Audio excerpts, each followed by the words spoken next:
Hello, I am Bijoy. I'm a software engineering architect specialized in identity and access management. Today's session will be on password encryption, decryption, and hashing.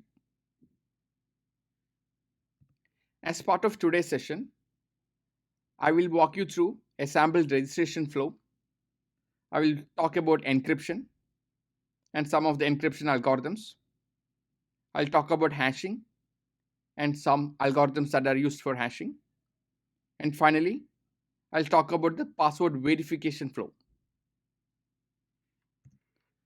So to start with, let's talk about user registration. User registration is the process by which an user gets registered into an identity and access management system. So as part of this registration process, the user will be entering his user ID and password, which gets sent over the internet and reaches the identity and access management cloud. So within the cloud, as you can see here, there will be a registration service which is tasked with accepting this password and the user ID, doing some validations on the user ID password to make sure that it meets the standards, and then encrypt or hash the password and save it into a data store. So let's now see how the registration service encrypts the password. We'll talk about encryption in a bit more detail over here. What is encryption? Encryption is the process of converting human-readable text to an incomprehensible text, also known as ciphertext. What is key in cryptography? So in cryptographic terms, a cryptographic key is a string of characters used within an encryption algorithm for altering data so that the data appears random. Like a physical key, it locks or encrypts data so that only someone with the right key can unlock, that is decrypt, the data. There are two classes of encryption algorithms. One is symmetric, which uses a shared key, and the next is asymmetric, which uses a pair of keys, known as the public key and the private key. Let's now take a look at the first class of encryption algorithms. That's the symmetric encryption. So symmetric encryption uses a shared key to encrypt and decrypt the data. So as you see in the representation over here, the plain text gets converted to an encrypted text by use of the shared key. That is, the encryption algorithm reads the plain text and uses the shared key to generate the encrypted text. The same shared key can be used to decrypt the data back to its original form. Some of the uses of symmetric encryption are found in file system encryption, are found in protecting the Wi-Fi using technology known as Wi-Fi protected access. Symmetric key encryption is also found in database encryption, that is, encryption of data at rest in the database. For example, information such as credit card information. The next class of encryption is known as asymmetric encryption. Asymmetric encryption is also known as public key cryptography. In asymmetric encryption, a pair of keys are used instead of just one shared key. Of this pair of keys, one is a public key, which may be known to others. Next is a private key, which may never be known to anybody except the owner. As we see in the diagram over here, the plain text gets encrypted using the public key. And this encrypted text is decrypted back to its original form by the use of the private key, which is known only to the owner that issued this public and the private key. Asymmetric encryption can be found in TLS, that is the standard used for transmitting data over the web. It's also found in VPN systems and SSH systems. Let's now take a look at some of the encryption algorithms that are available in the market. The first one is called triple DES. DES stands for Data Encryption Standard. So in triple DES, the DES cipher algorithm is applied 3 times to each data block. Triple DES uses 3 individual keys with 56 bits each. This is one of the older class of encryption algorithms, and it is slowly being phased out. And we see that it's used primarily in financial services. RSA is another encryption algorithm, which is an asymmetric encryption algorithm. And right now, RSA is one of the standards for transmitting data over the internet. Another algorithm that is popular is known as Blowfish. Blowfish is a symmetric key algorithm, and it was originally intended as an alternative to DES. Blowfish splits the messages into blocks of 64 bits and encrypts them individually. Blowfish is known for its tremendous speed and its overall effectiveness. That brings us to the next algorithm, which is Twofish. Twofish is a successor to Blowfish. The key length in Blowfish can be up to 256 bits.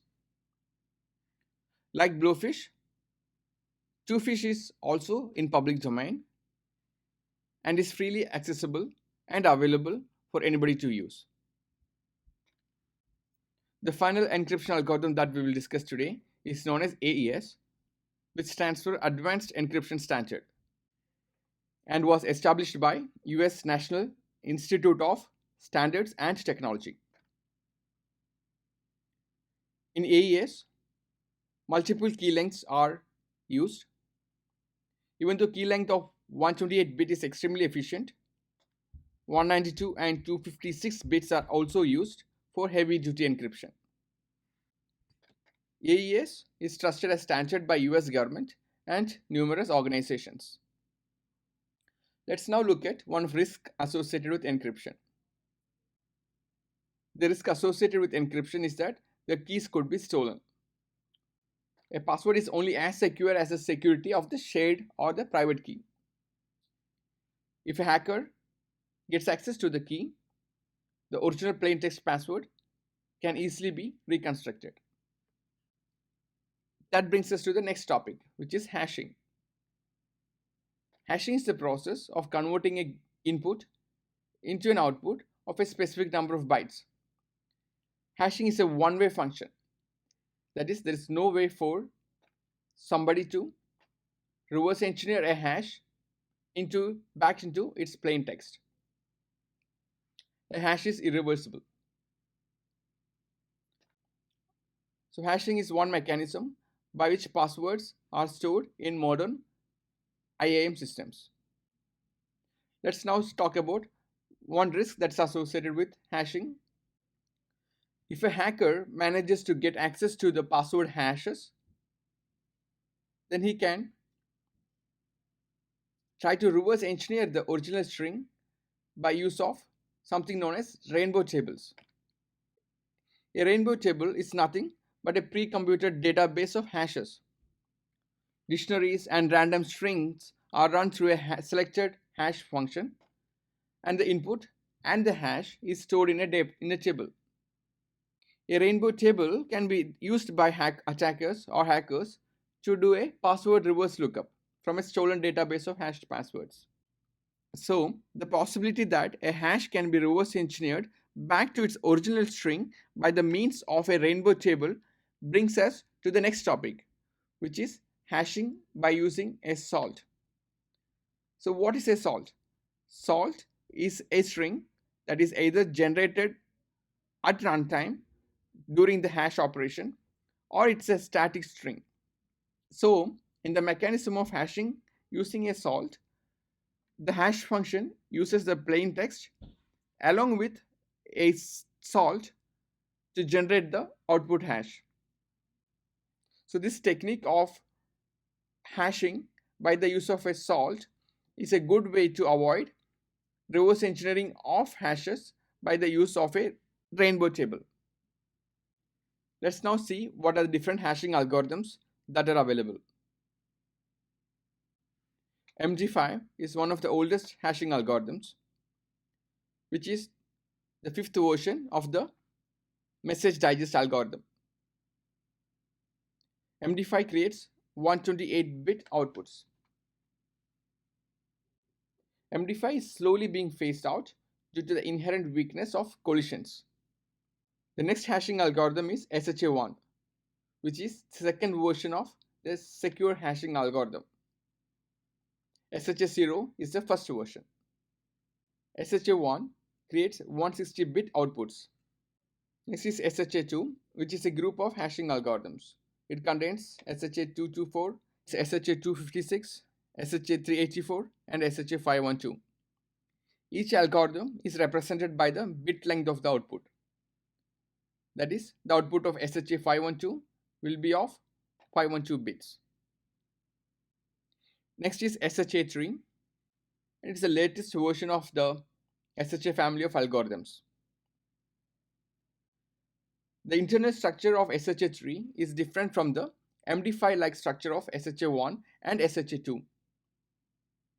SHA-3 is based on the Keccak cryptographic function. The Keccak function consists of a structure that uses sponge construction. Sponge construction represents a class of algorithm that takes an input bit stream of any length to produce an output stream of any desired length. Let us now see how a password verification is done.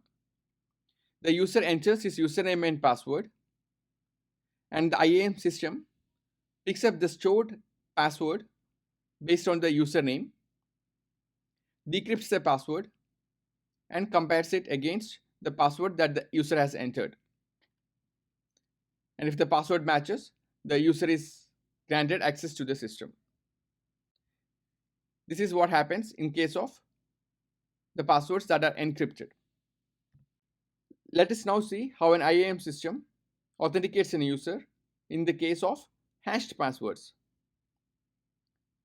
So the IAM system takes the username and the password entered into the IAM system, and based on the username, it looks up the password from the database.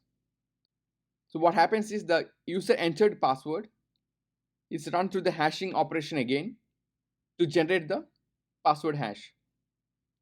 And if the password stored in the database matches the password generated by the hashing function, the user is granted access to the system. That brings us to the end of today's session.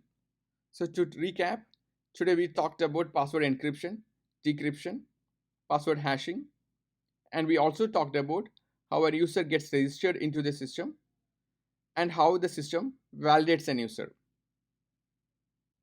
So if you have made it so far, please subscribe, please like, and please share the video.